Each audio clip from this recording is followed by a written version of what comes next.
उत्पत्ति के 43 से 45 अध्याय, 3 अध्याय में जब हमने यूसुफ के बारे में पढ़ा तो हम देख सकते ये 3 अध्याय यूसुफ और उसके भाइयों के बीच अगली मुठभेड़ों में से एक से संबंधित है।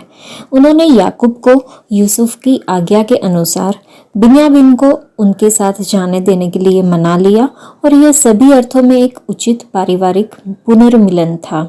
उत्पत्ति के 45वें अध्याय में हमने पढ़ा कि यूसुफ ने कहा, अब जब तूने मुझे यहाँ बेच डाला है तो इसका शोक न करना और अपने मन में कुड़कुड़ाना मत, क्योंकि वह परमेश्वर ने मुझे तुम्हारे प्राण बचाने के लिए पहले भेजा है। तो मतलब यूसुफ परमेश्वर की योजना को यहाँ पे पहचान सकता है।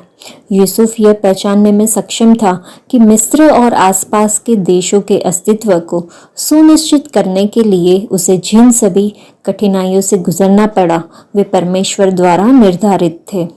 इस बात को ध्यान में रखते हुए वह अपने भाइयों को माफ कर सका और शत्रुता का बदला परोपकार से चुका सका। बाइबल में पवित्र धर्म ग्रंथों में प्रकट सबसे धन्य सत्यों में से एक यह है कि परमेश्वर का एक विशेष उद्देश्य है इसे दूसरों के जीवन के माध्यम से पूरा करना। हमने जब नूह और अब्राहम की तरह यूसुफ को भी अंधेरे में विश्वास की छलांग लगानी पड़ी, ऐसा हमने देखा।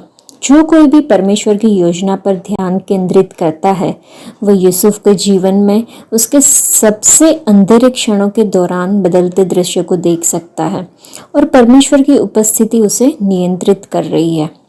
हमने सोचा होगा कि यदि नायक ने यूसुफ की मदद करने की कोशिश की होती, लेकिन इसका परिणाम केवल माफी ही होगा।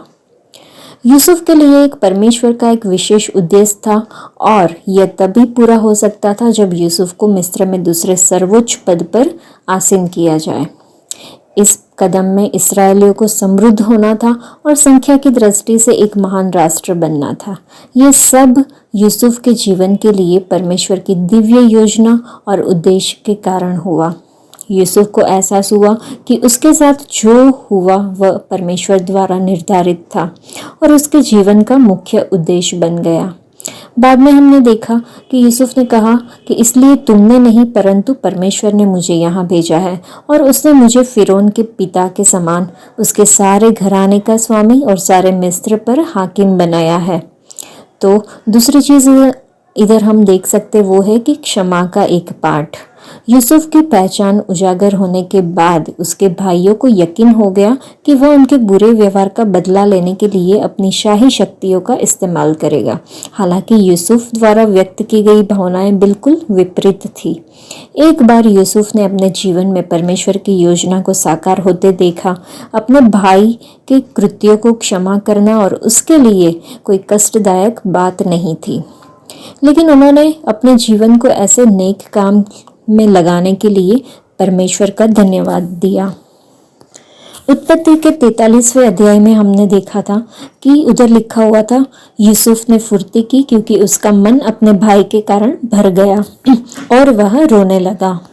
उसने रोने के लिए स्थान ढूंढा और वह अपने कमरे में जाकर रोने लगा। तीसरी चीज हमने यहाँ पे नोटिस की कि यूसुफ सुनहरे दिल वाला पितामह था। बहुत कम लोग इस विषय को अपनी आत्मा में गहराई से उतरे बिना पढ़ सकते हैं। यूसुफ के खुशी के आंसू उस दर्द, प्यार, भावना और मेल मिलाप की अभिव्यक्ति है जो उसकी आत्मा में बह रहा था। बस इसे व्यक्त करने के लिए सही समय का इंतजार था। आज के लिए इतना ही। परमेश्वर आप सबको आशीष दे। धन्यवाद।